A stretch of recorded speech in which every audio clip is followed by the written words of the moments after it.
duplication, there will be fewer mistakes made, and so forth. We'll leave this Washington Journal segment to go live now to the U.S. House. Members gaveling back in of the U.S. House. Objection.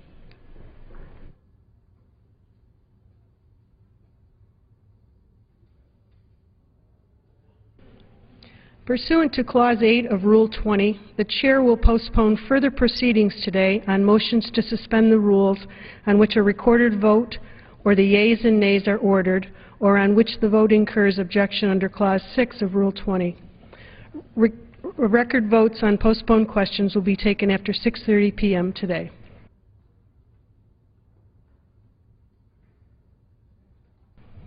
For what purpose does the gentleman from Florida seek recognition? Madam Speaker, I move to suspend the rules and pass H.R. 1407 as amended. Without objection. The clerk will report the title of the bill. Union Calendar Number 43, H.R. 1407, a bill to increase, effective as of December 1st, 2011, the rates of compensation for veterans with service-connected disabilities and the rates of dependency and indemnity compensation for the survivors of certain disabled veterans and for other purposes. Pursuant to the rule, the gentleman from Florida, Mr. Miller, and the gentleman from Minnesota, Mr. Walz, will each control 20 minutes. The Chair recognizes the gentleman from Florida. Madam Speaker, I yield myself as much time as I may consume. I rise today in support of H.R. 1407 as amended, the Veterans Compensation Cost of Living Adjustment Act of 2011.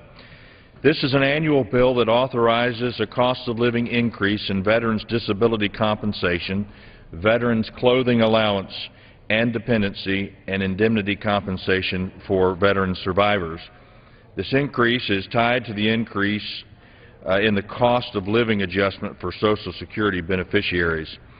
I'm also glad that the committee was able to include H.R. 1671, the Andrew Connolly Veterans Housing Act, to the end of this bill at the full committee markup. This amendment was introduced by Mr. Braley of Iowa. It provides a 5-year extension for the VA to provide specially adapted housing assistance to individuals residing temporarily in housing owned by a family member. Unless it is extended, this program will expire on September 30th of this year. I urge all my colleagues to support H.R. 1407 as amended, and I reserve the balance of my time. The gentleman from Florida reserves. The gentleman from Minnesota. Thank you, Madam Speaker. I yield myself as much time as I may consume. I'd like to thank the chairman, the gentleman from Minnesota, for bringing this bill and the others to the floor today. It's appropriate as we're approaching Memorial Day, working to fight for our veterans, but I think that all of us who get the opportunity to work in that VA committee know the chairman's focus on veterans is every day of the year, not just Memorial Day, and this is certainly a good one. I rise in wholehearted support of the Veterans Compensation Cost of Living Act of 2011 as amended. While we don't control the COLA, the chairman and everyone in the committee understood how important it was to get this forward, get there with Social Security when that's enacted. It's important that these payments are made on time. This nation has a solemn and moral responsibility to our veterans, and this is just one more way to make sure that we do what's right. I'd also like to thank the chairman for including Mr. Braley's bill, the Andrew Connolly Act. That was really important. I think all of us who heard the testimony of Mr. Connolly and his family, true American heroes, someone who's doing everything right, and to make sure that we make sure we share that pain with him and his family for the costs that he's given going to war. That grant's intended to assist eligible veterans to adapt a family member's home to provide barrier-free living environment, make sure that they have the highest level of independent living possible. And so, again, I thank you for that. I would, if I could, for just a moment, Mr. Chairman, just put in a slight plug, if I may, for a bill I'd like to see move with these, H.R. 1025, the bill recognizing our reservists for their service and being able to call themselves veterans. And I know your staff, and I want to thank the majority and minority staff working on that. Keep moving that in the future if at all possible. But your unwavering support of this piece of legislation, this bill has been absolutely necessary. We worked on it together in committee the way it should be, and your leadership bringing it to the floor is certainly appreciated. At this time, Madam Speaker, I reserve the balance of my time. The gentleman from Minnesota reserves his time. The gentleman from Florida. I thank the gentleman for his kind words. Look forward to working with him on his issues and other bills that will come before our committee in the future. And at this time, Madam Speaker, I would yield such time as he may consume to the chairman of the subcommittee on Disability Assistance and Memorial Affairs, Mr. Runyon of New Jersey. Chair recognizes gentleman from New Jersey. Thank you, Madam Speaker, and thank you, Chairman Miller. Today I rise in support of H.R. 1407 as amended, the Veterans Compensation Cost of Living Adjustment Act of 2011. H.R. 1407 as amended, which I introduced in April, puts veterans on equal footing with Social Security beneficiaries by increasing the amount provided for disabled veterans compensation, veterans clothing allowance, dependency, and indemnity compensation for veterans survivors by the amount of Social Security cost of living and adjustment. This annual and non-controversial bill, which has been scored by CBO as having no budgetary impact, is a crucial part of ensuring benefits for disabled veterans and their families are sufficient to meet their needs. H.R. 1407 as amended also includes H.R. 1671, introduced by Mr. Braley of Iowa, and the Andrew Connolly Veterans Housing Act, which provides a 5-year extension to the current program set to expire on September 30th. Mr. Connolly's story demonstrates the beneficial impact specifically adapted housing, specially adapted housing, can only have on a disabled veteran temporarily living in a house of a family member. It is important that we extend this program and continue to allow disabled veterans in similar situations adapted housing. I urge all members to support H.R. 1407 as amended, and I yield back the balance of my time to Chairman Miller. The gentleman yields back. Gentleman from Florida. Time. Gentleman from Florida reserves his time. Gentleman from Minnesota. Madam Speaker, I'd like to also thank the distinguished gentleman from New Jersey, the chairman of the subcommittee. Thank you for your work on this. You're absolutely right. This is one that's supported. It's the work for our veterans together. You did a fine job of moving this through, Mr. Chairman, and we're certainly proud to support it. Again, my staff told me I'm sorry I tried to move you north, Mr. Miller from Florida. I just had Minnesota on my mind, and this time of year it's not bad, though. But thank you for your work on this. It's a great bill, and at this time I have no further speakers, Madam Speaker, and I yield back the balance of my time. The gentleman from Minnesota yields back his time. Gentleman from Florida. I would invite my good friend to visit Florida's great Northwest sometime in the winter, where thousands of people live like millions wish they could. So you're welcome anytime. I ask unanimous consent that all members would have 5 legislative days to revise and extend their remarks on H.R. 1407 as amended. Without objection, so ordered. And Madam Speaker, I once again encourage all members to support H.R. 1407 as amended, and I yield back the balance of my time. The gentleman from Florida yields back his time. The question is, will the House suspend the rules and pass H.R. 1407 as amended? Those in favor say aye. Those opposed, no. In the opinion of the Chair, 2/3 being in the affirmative, the rules are suspended and the bill is passed, and without objection, the motion to reconsider is laid on the table.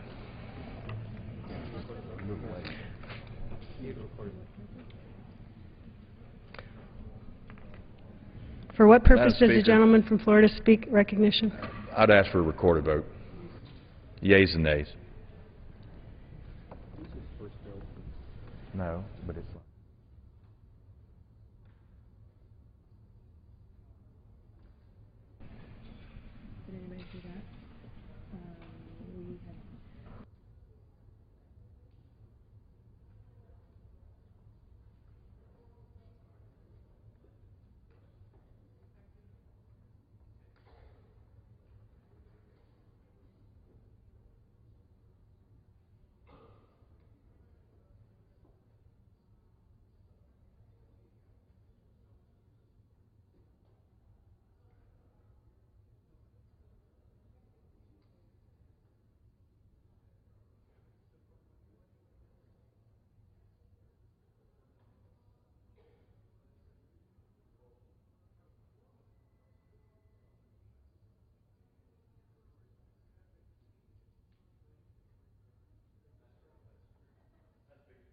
For what purpose does the gentleman from Florida seek I issue unanimous recognition? consent to withdraw my request for the yeas and nays.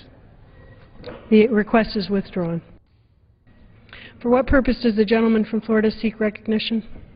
Madam Speaker, I move to suspend the rules and pass H.R. 1627 as amended. The clerk will report the title of the bill. Union Calendar Number 45, H.R. 1627, a bill to amend Title 38, United States Code, to provide for certain requirements for the placement of monuments in Arlington National Cemetery and for other purposes. Pursuant to the rule, the gentleman from Florida, Mr. Miller, and the gentleman from Minnesota, Mr. Wallace, will each control 20 minutes. The chair recognizes the gentleman from Florida. I thank you, Madam Speaker. I yield myself as much time as I may consume. The gentleman is recognized for 20 I minutes. thank you again, and I rise in support of H.R. 1627 as amended, a bill to provide for certain requirements for the placement of monuments in Arlington National Cemetery and for other purposes. H.R. 1627 as amended is a bipartisan bill that contains several provisions related to Arlington National Cemetery, which were originally included in H.R. 1627, H.R. 1441, H-Con Res 12, and H-Con Res 45.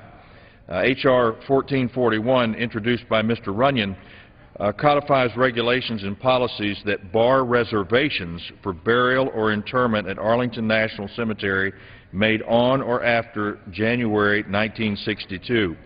There was broad support for this legislation at the committee's legislative hearing, and we've included two changes that Arlington management raised with the original text of the bill. Now, the bill as amended also includes additional transparency for the process of waivers for new monuments at Arlington. Under the process set up in the bill as amended, whenever the Secretary of the Army approves a monument in compliance with the criteria set forth in the bill, Congress must immediately be notified of the decision.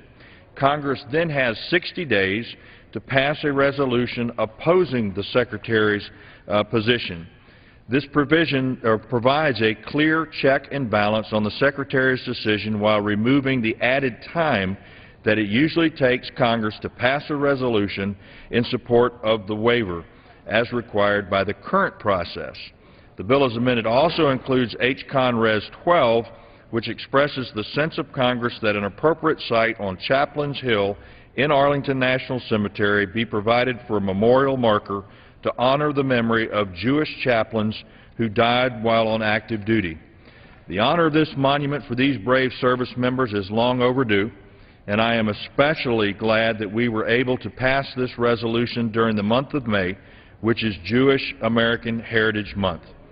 And finally, the bill as amended includes H-Con Res 45, which I introduced, honoring the service and sacrifice of members of the United States Armed Forces who are serving in or who have served in Operation Enduring Freedom, Operation Iraqi Freedom, and Operation New Dawn. As we observe Memorial Day next week, I believe it's very appropriate to acknowledge the courage and sacrifice of these veterans and service members from our most recent conflicts. I urge all members to support H.R. 1627 as amended, and I reserve the balance of my time. The gentleman from Florida reserves the balance of his time. The gentleman from Minnesota. Thank you, Madam Speaker. I yield myself as much time as I may consume. I, too, rise in support of this piece of legislation honoring Americans Veterans Acts of 2011. Very important, very sacred responsibility with the placement of monuments and how Arlington National Cemeteries and our national cemeteries work.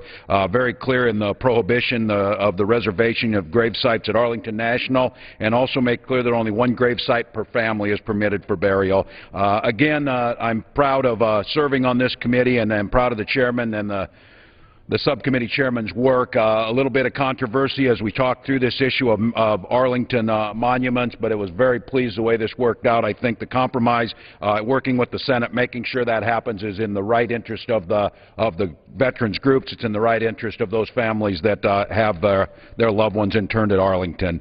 I think once we develop that commission, keeps Congress in the loop, strikes that proper balance of the original bill, we're going to have a really great piece of legislation, and that's exactly the way it's supposed to work. This piece of of legislation does honor the memory of those Jewish chaplains at Arlington by establishing a memorial marker on Chaplains Hill, and rightfully so, to honor those who died while on active duty, and pays tribute to all of our service members serving in Operation Enduring Freedom, Operation Iraqi Freedom, and Operation New Dawn. I think it's, again, absolutely appropriate. This piece of legislation is coming up on the week before Memorial Day, and I believe that the committee is doing the work that we were sent to do. And with that, Madam Speaker, I reserve the balance of my time. The gentleman from Minnesota reserves the balance of his time. Gentleman from Florida. Madam Speaker, I yield as much time as he may consume to the Chairman of the Subcommittee on Disability Assistance and Memorial Affairs, Mr. Runyon of New Jersey. The chair recognizes the gentleman from New Jersey, Mr. Runyon. Thank you, Madam Speaker, and thank you, Chairman Miller. I rise today in support of H.R. 1627 as amended, a bill containing several provisions regarding Arlington National Cemetery. H.R. 1627 as amended and introduced by Chairman Miller alters the requirements for the placement of certain monuments within Arlington National Cemetery. It would limit the erection of monuments not containing interned remains. These changes bring requirements in better accord with the primary purpose of the cemetery, to honor our fallen service members. H.R. 1441, which I have introduced and included in H.R. 1627 as amended, would codify the regulations and policies barring reservations for burial at Arlington National Cemetery. After being informed by a constituent of potential problems of past mismanagement at the cemetery, including lax oversight, damaged graves, improper burials, I met with Mr. Patrick Hilleman, and Superintendent of Arlington National Cemetery, and Ms. Catherine Condon, Executive Director of the Army National Cemeteries Program, in March, who helped me to quickly address and resolve the concerns of my constituent. H.R. 1627 would give Mr. Hilleman and Ms. Condon valuable tools to further aid them in their stewardship of some of the nation's most sacred ground. The space at Arlington National Cemetery is very limited, so we must plan accordingly. These provisions ensure that our nation's most revered cemetery will remain open to all eligible veterans, regardless of rank or position, while maintaining its current pristine and peaceful setting for the interment of our fallen service members. The bill as amended also includes H.Con. Res. 12, which expresses the same sense of Congress that a monument should be placed to honor Jewish chaplains. As an original co-sponsor of this resolution, I am thankful that we're here and able to include it in this bill. Finally, the bill as amended includes H.Con. Res. 45, which Chairman Miller introduced to honor the commitment and dedication of our armed service who are serving or who have served in Operation Enduring Freedom, Operation Iraqi Freedom, and Operation New Dawn. Over 2 million members of the armed services have been deployed to theaters of war since the commencement of the Operation Enduring Freedom, Operation Iraqi Freedom, and Operation New Dawn. As Chairman Miller noted, it is especially fitting that we honor our service members as Memorial Day approaches. I want to thank my friend Mr. McNerney of California, the ranking member of the Subcommittee on Disability Assistance and Memorials, for his bipartisan leadership in moving this bill forward. I urge all members to support H.R. 1627 as amended, and I yield my time back to Chairman Miller. Madam Speaker, I reserve. Gentleman from Florida reserves. Gentleman from Minnesota. Thank you, Madam Speaker. At this time, I'd like to yield 3 minutes to the gentleman from Iowa, Mr. Loebsack, for his remarks on the bill. The chair recognizes the gentleman. Madam Speaker, and I thank the gentleman for yielding. I rise today in support of H.R. 1627, which contains legislation that Congressman Runyon and I introduced to end the practice of backroom deals and reservations at Arlington National Cemetery. It codifies what has been Army policy since 1962, that every eligible service member should be buried at Arlington without regard for rank or status. Unfortunately, Army policy has gone unheeded for over 40 years, and past supervisors of the cemetery have allowed these deals to continue. The bill therefore requires a full accounting of the off-the-books deals that have been made in the past. Arlington National Cemetery, as we all know, is our nation's most hallowed ground. The promise we make to those who wear our nation's uniform and to their families is that our nation will honor and remember their service, that we will never forget that freedom is not free. And as Memorial Day approaches, as everyone today has mentioned, I strongly believe that we should honor all those who have served by putting an end to reservations at Arlington once and for all. And I would especially like to thank Congressman Runyon for allowing me to work with him on H.R. 1441 and on the larger bill, H.R. 1627. And I want to thank Chairman Miller and Ranking Member Filner for their support as well. I urge my colleagues to support this bill, and I yield back the balance of my time. The gentleman yields back. Gentleman from Minnesota. Gentleman reserves the balance of his time. Gentleman from Florida. Madam Speaker, I would yield Mr. Stutzman.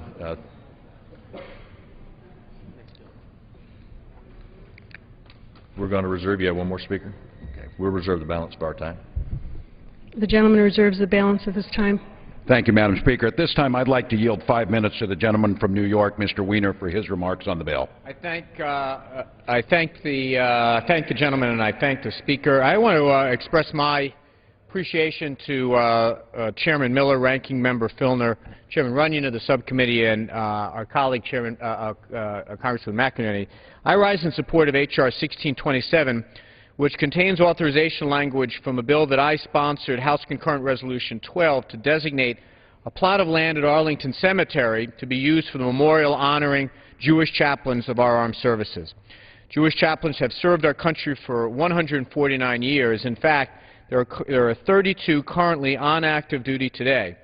Yet they still do not have a place with their Protestant and Catholic counterparts on Chaplain Hill in Arlington Cemetery. Today, all that is standing between Arlington Cemetery and a memorial for Jewish chaplains is the passage of this bill in the House and Senate.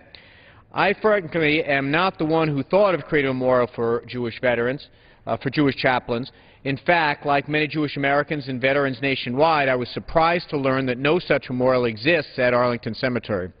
A citizen named Ken Krasner, who's the Vice Commander of the Sons of the American Legion of New York State, and who is joining us here today, noted the absence of a monument for Jewish chaplains while researching the stories of the 4 immortal chaplains who died while giving final rites on board the USS Dorchester in 1943. For those who are unfamiliar with the story, as I was, a convoy of 3 ships passed through Torpedo Alley off the coast of Greenland at about 1 a.m. on February 3, 1943. A German U-boat fired 3 torpedoes, one of which hit the Dorchester, a U.S. Army troop ship with more than 900 men on board. The 4 chaplains on board, 2 Protestant pastors, a Catholic priest, and a Jewish rabbi, were among the first on deck, calming the men and handing out life jackets. When they ran out of life jackets, they took off their own and placed them on waiting soldiers without regard to faith or race. Approximately 18 minutes from the explosion, the ship went down. They were last seen by witnesses standing arm in arm on the hull of the ship, each praying in his own way for the care of the men. Almost 700 died that day, making it the 3rd largest loss at sea of its kind for the United States during World War II. While trying to locate these 4 famous chaplains on Chaplain Hill, Mr. Kirstner noticed that Rabbi Alexander Good was the only one of the 4 chaplains not distinguished by a memorial. Ken partnered with 2 other veterans, Rabbi Harold Robinson and Saul Mulgan, who are also in the gallery today, to help lead fundraising efforts. It took just a few months and they raised over $50,000. They used the other memorials as a model for the new monument they proposed for the 13 Jewish chaplains who lost their lives from 1943 to 1974. The monument as designed will stand 7 feet tall with a bronze plaque mounted on granite slab listing all 13 names, as well as a Jewish proverb. Quote, "I ask not for a lighter burden, but for broader shoulders." And it would also have an inscription of the Star of David. There will also be a place at the bottom for future chaplains if God forbid needed. While planning this project, Mr. Kirstner, Rabbi Robinson, and Mr. Mulgren were in touch with Arlington Cemetery. They were notified, something that I'm sure members of the committee knew but I did not, that a 2001 rule requires congressional approval for all memorials at Arlington Cemetery, and we are rectifying that today with this bill. It should be pointed out that the section of the bill that we are going to be sponsoring mirrors Senate action, and although it's part of a larger bill, it will take effect as soon as their action takes effect. It does not need the signing of the President, according to those at the Army.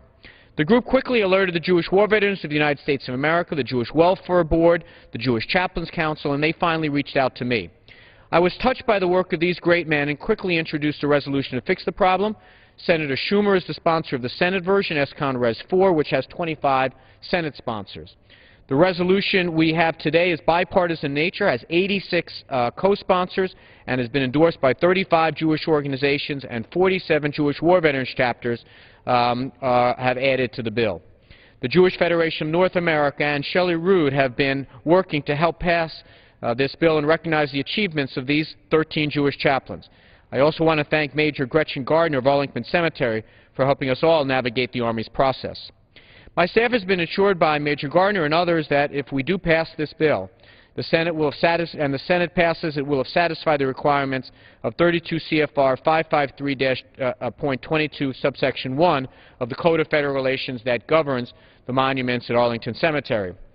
Finally, surviving members of the chaplains have been involved in this process. I want to particularly recognize David and Raphael Engel, the sons of Meyer Engel, and their children Jonathan and Yael, who are here with us today, as well as Vera Silberberg, daughter of Morton Singer. I'm very grateful one step closer to raising this monument and properly honoring the brave Jewish chaplains that serve the country today. There can be no better way to celebrate Jewish Heritage Month. I look forward to the ceremony at Arlington Cemetery that will follow this vote. Mr. Chairman and my colleagues, if it would be appropriate, I'd like to now list the names of all of the chaplains that will be honored on this memorial. Captain Nachum Arnoff of the United States Army. I yield an additional 2 minutes to the gentleman. It will probably take less than that. I thank it. And if I could continue by listing the chaplains that will be honored, the 13 fallen chaplains that we will be honoring on this memorial, should this become law. Captain Nachum Arnoff of the U.S. Army. Lieutenant Colonel Meyer Engel of the United States Army. First Lieutenant Frank Goldenberg of the United States Army. Lieutenant Alexander Good of the United States Army. Lieutenant Henry Goody of the United States Army. Major Samuel Hurwitz of the United States Army. First Lieutenant Herman Rosen of the United States Army. First Colonel Samuel Rosen of the United States Air Force. First Lieutenant Solomon Rosen of the United States Army.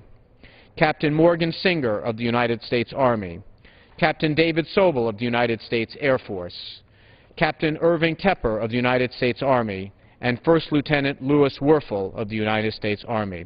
May God bless their souls, and may we remember them and honor them with a memorial at Arlington Cemetery.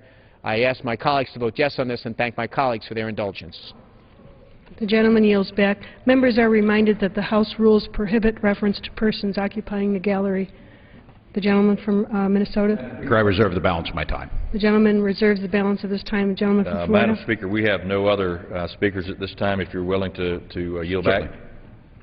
Certainly. Yes, at this time, Mr. Chairman, we are certainly proud of this piece of legislation, Madam Speaker. We are in full support of this, and I would like to thank the gentleman from New York for his unflinching and unwavering work to get this done for all the right reasons. So with that, I yield back the balance of my time. The gentleman yields back. The gentleman from Florida.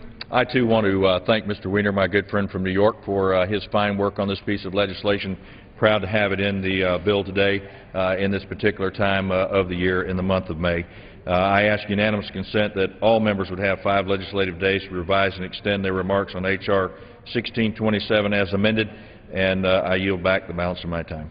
The gentleman from Florida yields back without objection, so ordered. The question is, will the House suspend the rules and pass H.R. 1627 as amended? Those in favor say aye. Those opposed, no. In the opinion of the Chair, 2/3 being in the affirmative, the rules are suspended. Madam Speaker, I ask for the yeas and nays. The gentleman from Florida is recognized. I ask for the yeas and nays. The yeas and nays are requested. All those in favor of taking this vote by the yeas and nays will rise and remain standing until counted. A sufficient number having risen, the yeas and nays are ordered. Pursuant to Clause 8 of Rule 20, further proceedings on this question will be postponed. For what purpose does the gentleman from Florida seek recognition? Madam Speaker, I move to suspend the rules and pass H.R. 1383 as amended. The clerk will report the title of the bill. H.R. 1383, a bill to temporarily preserve higher rates for tuition and fees for programs of education at non-public institutions of higher learning pursued by individuals enrolled in the post-9/11 Educational Assistance Program of the Department of Veterans Affairs before the enactment of the Post-9/11 Veterans Educational Assistance Improvements Act of 2010 and for other purposes. Pursuant to the rule, the gentleman from Florida, Mr. Miller, and the gentleman from Minnesota, Mr. Wells, each will control 20 minutes. The chair recognizes the gentleman from Florida. Madam Speaker, I yield myself as much time as I may consume. The gentleman is recognized. I rise today to support H.R. 1383 as amended, the Restoring GI Bill Fairness Act of 2011. This bill would temporarily increase the post-9/11 GI Bill program's national cap on tuition and fees paid by the Department of Veterans Affairs on behalf of certain veterans pursuing programs of education at non-public institutions of higher learning from $17,500 to $27,000. The original post-9/11 GI Bill that became effective on August 1st of 2009 required VA to pay 100% of the tuition and fee charges up to a maximum cap that is based on a state's most expensive in-state undergraduate tuition and fee charges at a public institution of higher learning on behalf of a veteran with at least 36 cumulative months of active duty since September 11th of 2001. Veterans with fewer months of service since that day of infamy would get a proportionally smaller amount. The maximum payment would apply to veterans attending both public and private degree-granting institutions of higher learning. As a result of basing tuition and fee payments on the in-state undergraduate rate, VA made tuition and fee payments well in excess of $20,000 annually on behalf of veterans attending private institutions in states with high tuition and fee charges at state schools. In addition to tuition and fee payments, the new GI Bill provides a monthly living stipend. The stipend is the same amount paid to an E-5, generally the pay grade of a sergeant or petty officer second class, at the with dependents rate in the zip code of the school the veteran is attending. For example, a veteran attending the University of Maryland in College Park receives $1,881 per month for the 2010-2011 school year. The post-9/11 Veterans Educational Assistance Improvements Act of 2010, which was passed on December 16th of last year, made several changes to the post-9/11 GI Bill. Those changes included a national cap of $17,500 on tuition and fee payments for veterans attending non-public institutions, effective the 1st of August of 2011. The $4.1 billion pay-as-you-go cost of providing those changes was met by reducing education benefits in some areas. For example, a $17,500 cap on tuition and fees paid on behalf of veterans attending private schools was instituted to help pay for expanded eligibility for other veterans.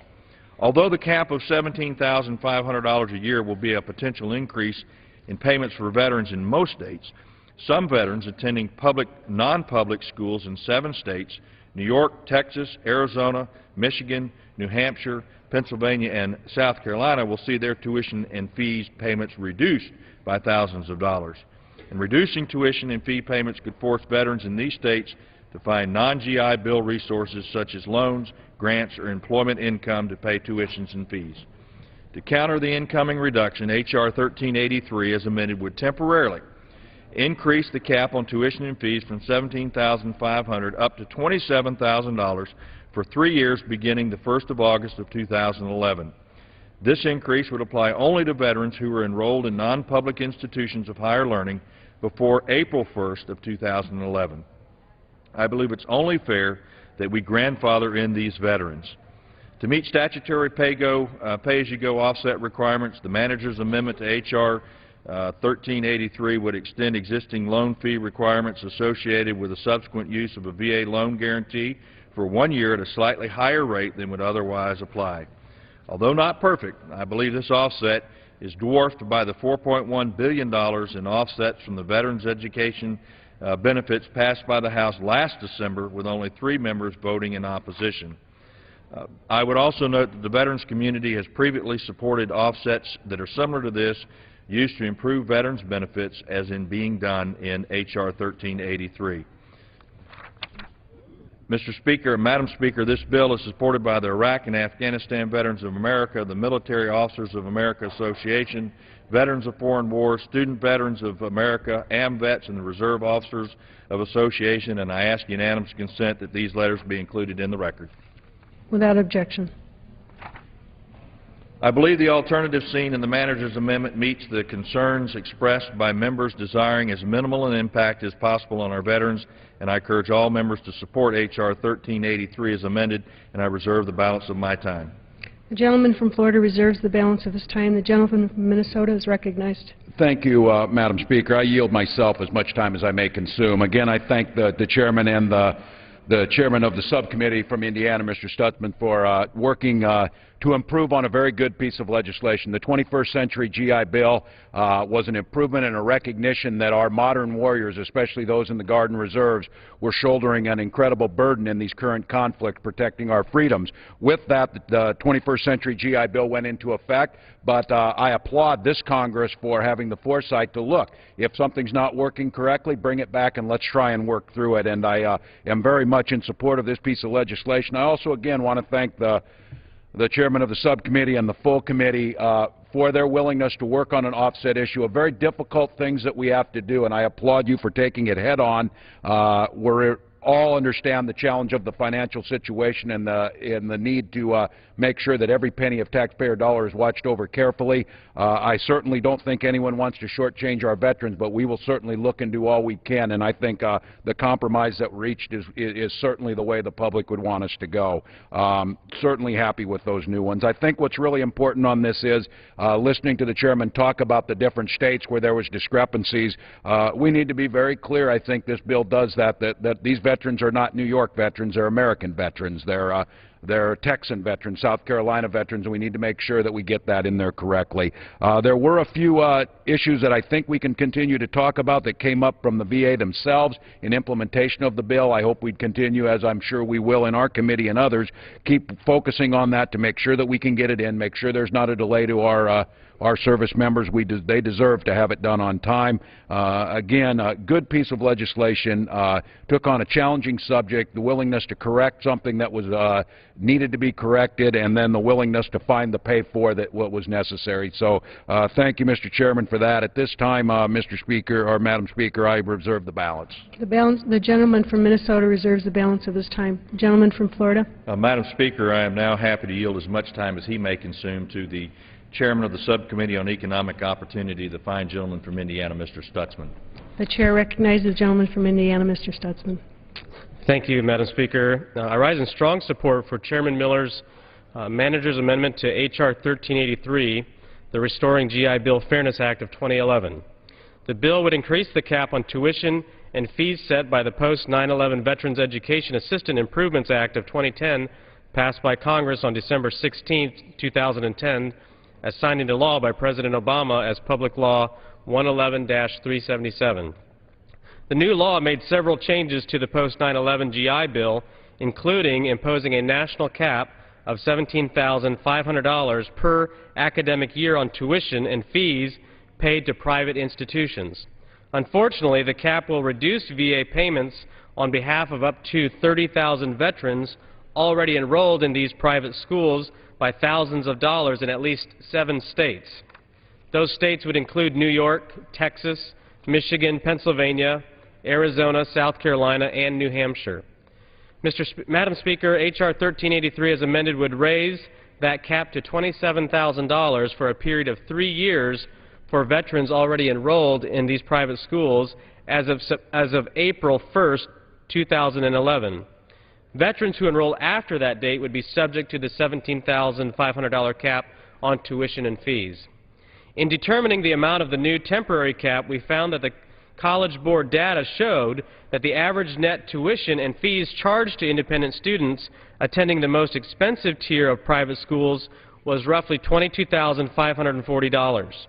Therefore, we believe that when combined with other federal benefits like Pell Grants and the post-9/11 GI Bill's Yellow Ribbon Program, the vast majority of veterans attending private institutions would not experience out-of-pocket costs. I would also point out that the Yellow Ribbon Program offers schools the opportunity to make up any difference between the basic benefit and actual charges by sharing the difference dollar for dollar with the VA. Finally, I support the revised PAYGO offset. By making this change, we meet our statutory budget rules and allow veterans monthly stipends to reflect the most current amount of basic allowance for housing paid to service members at the E5 with dependents rate. Madam Speaker, I urge my colleagues to support H.R. 1383 as amended, and I'll yield back the balance of my time. The gentleman yields back. The gentleman from Florida is recognized. Speaker, I reserve the balance of my time. The gentleman from Florida reserves the balance of his time. The gentleman from Minnesota is recognized. Thank you, Madam Speaker. Again, I appreciate the gentleman from Indiana's work on this. I think we made a good piece of legislation even better, and that's a good thing. That's a good charge for us. So at this time, Madam Speaker, I have no further speakers, and I yield back the balance of my time. The gentleman from Minnesota yields back the balance of his time. The gentleman from Florida is recognized. Madam Speaker, I once again encourage all members to support H.R. 1383 as amended, and I yield back the balance of my time. The gentleman from Florida yields back the balance of his time. The question is, will the House suspend the rules and pass H.R. 1383 as amended? Those in favor say aye. Those opposed, no. In the opinion of the Chair, two-thirds being in the Madam Speaker, the gentleman from Florida is recognized. ask the yeas and nays. The yeas and nays are requested. All those in favor of taking this vote by the yeas and nays will rise and remain standing until counted. A sufficient number having risen, the yeas and nays are ordered. Pursuant to Clause 8 of Rule 20, further proceedings on this question will be postponed. For what purpose does the gentleman from Florida seek recognition? Madam Speaker, I move to suspend the rules and pass H.R. 1657. The clerk will report the title of the bill. Union Calendar Number 46, H.R. 1657, a bill to amend Title 38, United States Code, to revise the enforcement penalties for misrepresentation of a business concern as a small business concern owned and controlled by veterans, or as a small business concern owned and controlled by service-disabled veterans. Pursuant to the rule, the gentleman from Florida, Mr. Miller, and the gentleman from Minnesota, Mr. Walz, will each control 20 minutes. The gentleman from Florida is recognized. Madam Speaker, I yield myself as much time as I may consume. Without objection. I rise today in support of H.R. 1657, a bill to revise the enforcement penalties for misrepresentation of a business concern as a small business concern owned and controlled by veterans, or as a small business concern owned and controlled by service-disabled veterans.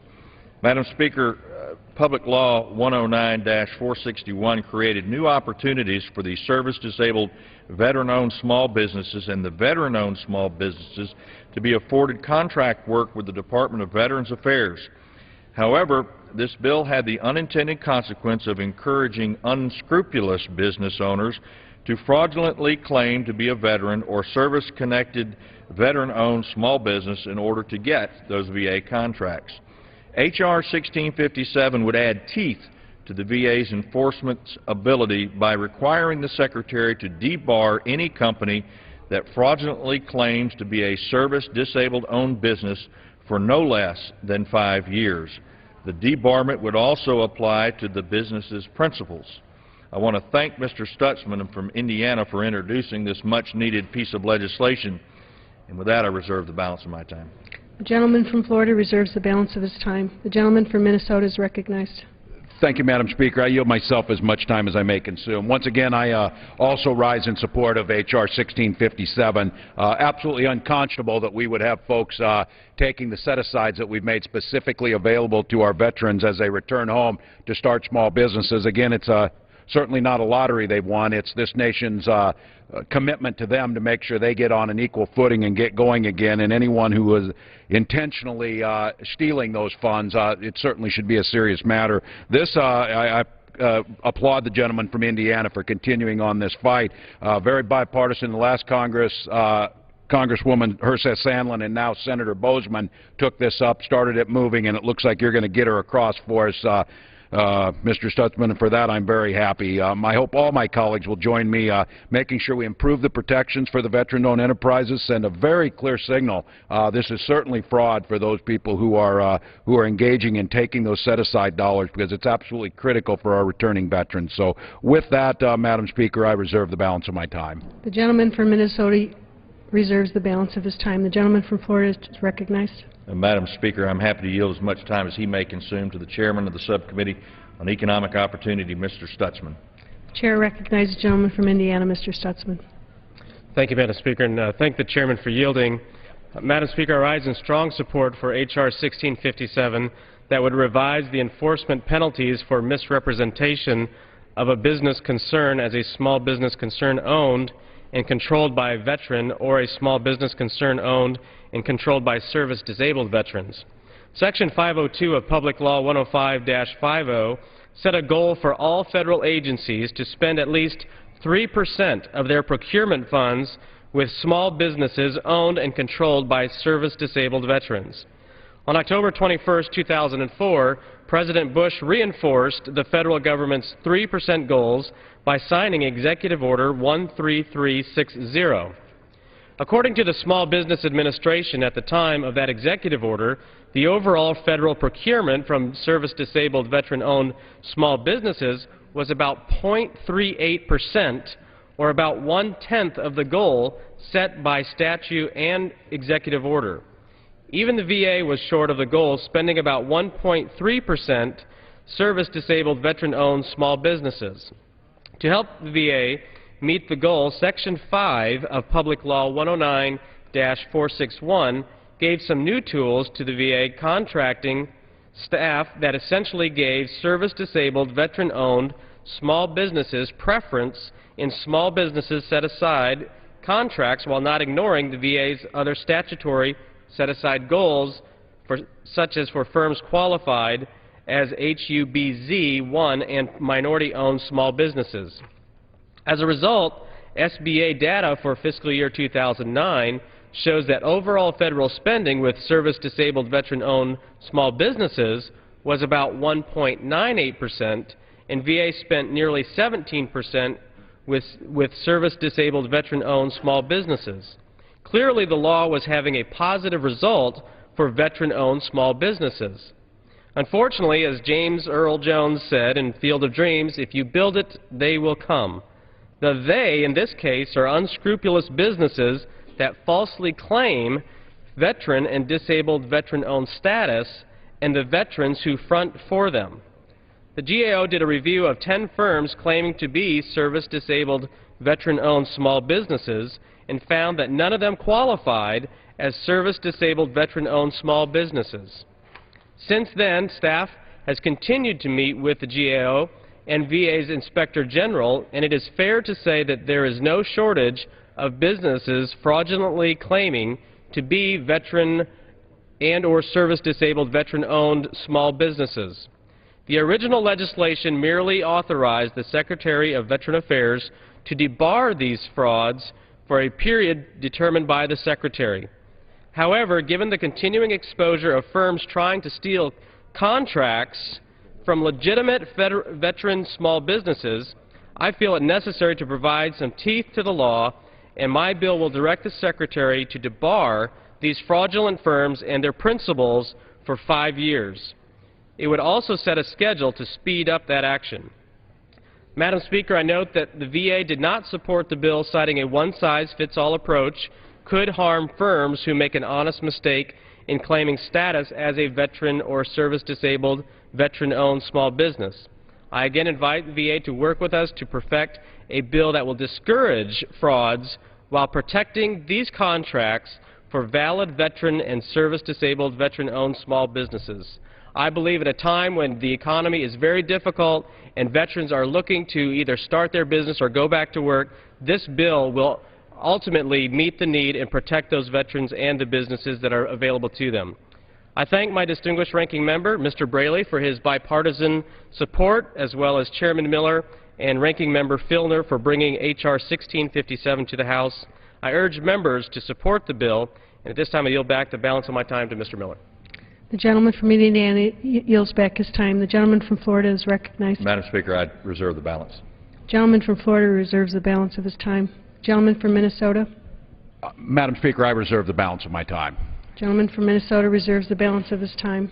Gentleman from Florida is recognized. Madam Speaker, I yield to Dr. Benishek, an able member of our committee and this subcommittee, 2 minutes. The chair recognizes the gentleman from Michigan. Madam Speaker, I rise in support of H.R. 1657. I want to thank Congressman Stutzman for his leadership on this bill. Before coming to Congress, I spent 20 years as a physician working at the VA healthcare system in Iron Mountain, and I'm fortunate at this time to represent 68,000 veterans who call Michigan's 1st District home. When those veterans in my district decided to serve their country, they gave up the opportunity to pursue experience in the civilian career. Recognizing this sacrifice, Congress enacted laws giving service-disabled veteran-owned small business preference when competing for government contracts. Unfortunately, in a 2009 report, the GAO estimated that more than $100 million had been awarded to firms that fraudulently claimed service-disabled veteran ownership. Due to significant control weaknesses within the Veterans Affairs Department and the Small Business Administration. By expediting the debarring process and strengthening the penalties for those who misrepresent their status, this bill provides more protection for service-disabled veteran-owned businesses. I urge my colleagues to vote with me in support of this bill. I yield back the remainder of my time. The gentleman from Michigan yields his time. The gentleman from Florida is recognized. Madam Speaker, I continue to reserve. Gentleman from Florida reserves his time. Gentleman from Minnesota. Thank you, Madam Speaker. Again, thank you to the chairman of the full committee, his chairman of the subcommittees, to Ranking Member Filner and the subcommittee ranking members. We put together 4 good bipartisan pieces of legislation to serve our veterans, to make sure we strengthen the things that they have so rightfully earned, making the commitment of this nation stronger to them. It's absolutely appropriate we do that as we move towards Memorial Day. And again, as I said when we began, Mr. Chairman, I think it's certainly one place where it's Memorial Day every year is in the committee, making sure we're fighting for those veterans, their families, getting it right. And I very much appreciate the sense of bipartisanship as we get that done. So, Madam Speaker, at this time, I have no further speakers, and I yield back the balance of my time. The gentleman from Minnesota yields back the balance of his time. Gentleman from Florida. Madam Speaker, I ask unanimous consent that all members will have 5 legislative days to revise and extend their remarks on H.R. 1657 and H.R. 1383 as amended. Without objection. And once again, I encourage all members to support H.R. 1657, and I yield back the balance of my time. The gentleman from Florida yields back the balance of his time. The question is, will the House suspend the rules and pass H.R. 1657? Those in favor say aye. Those opposed, no. Madam Speaker. In the opinion of the chair, 2/3 being in the affirmative. The gentleman from Florida. I ask for the yeas and nays. The yeas and nays are requested. All those in favor of taking this vote by the yeas and nays will rise and remain until counted. A sufficient number having risen, the yeas and nays are ordered.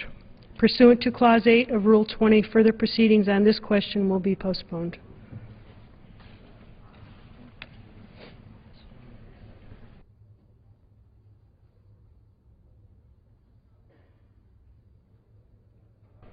For what purpose does the gentleman from Wisconsin seek recognition?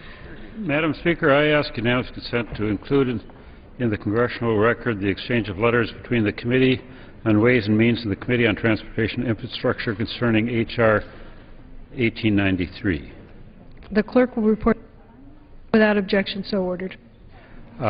Thank you. I yield myself as such time as I... For what purpose does the gentleman from Wisconsin seek recognition? I move to suspend the rules and pass H.R. 1893. Clerk. The clerk will report the title of the bill. H.R. 1893, a bill to amend the Internal Revenue Code of 1986 to extend the funding and expenditure authority of the Airport and Airway Trust Fund, to amend Title 49 United States Code, to extend the Airport Improvement Program, and for other purposes. Pursuant to the rule, the gentleman from Wisconsin, Mr. Petri, and the gentleman from Illinois, Mr. Costello, will each control 20 minutes. The chair now recognizes the gentleman from Wisconsin. Madam Speaker, I ask unanimous consent that all members may have 5 legislative days in which to revise and extend their remarks and include extraneous material on 1893. Without objection. Madam Speaker, I yield myself such time as I may consume, and let me note that for the 3rd consecutive Congress, we're working to enact a multi-year reauthorization bill for the FAA. I remain hopeful we'll be able to complete a long-term reauthorization in the very near future and send it to the President for his signature. We're currently working with the Senate to finish negotiations to reconcile the differences between the Senate and the House versions. I know I, for one, am committed to passing a long-term reauthorization that will allow the FAA to continue making progress in modernizing our system, utilizing new technologies, and making other improvements. However, the current FAA extension expires at the end of this month. H.R. 1893 is a clean, short-term extension of FAA funding and programs through June 30th.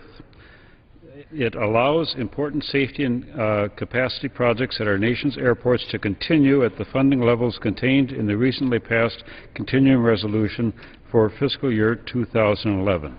This extension is a prudent precaution to ensure that the FAA is able to continue operating until negotiations for a long-term FAA reauthorization are complete.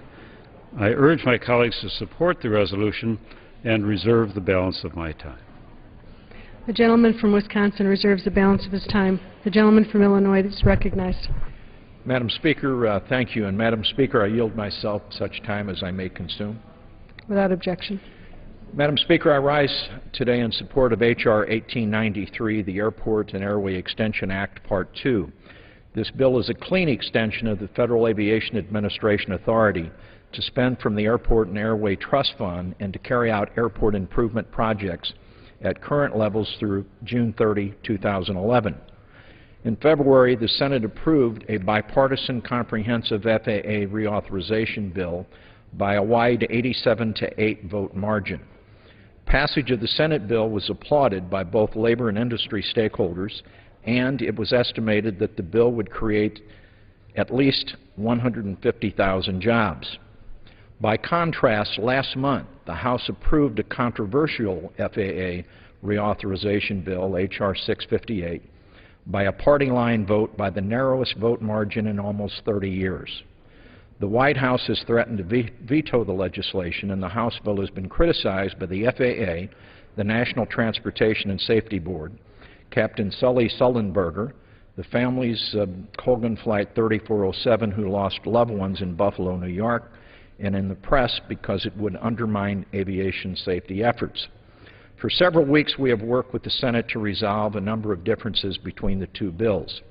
However, the most controversial aspects of the House FAA reauthorization bill, the arbitrary $4 billion funding cuts that will have a negative impact on aviation safety and our economy, and a provision that repeals a federal rule on fair labor elections and mounts an assault on collective bargaining rights, have not been resolved or dropped from the bill. So despite assurances from our friends on the Republican side of the aisle that we would not have another FAA extension, Congress must now enact the 19th short-term extension. If the House Republicans continue to insist on these controversial poison pill provisions, the enactment of a long-term bill this year is in serious jeopardy, and we will be back here on the floor for more extensions in the future. We all agree that the FAA desperately needs the stability and direction that a long-term reauthorization would provide. Further, the American public deserves a long-term FAA reauthorization bill that will create jobs, improve safety, and modernize our infrastructure. But the House FAA reauthorization bill would not accomplish any of these objectives. I will again say, as I have said many times before, I will work with my colleagues across the aisle to produce a fair bill that can not only pass the House but also pass the Senate and be signed into law by the President.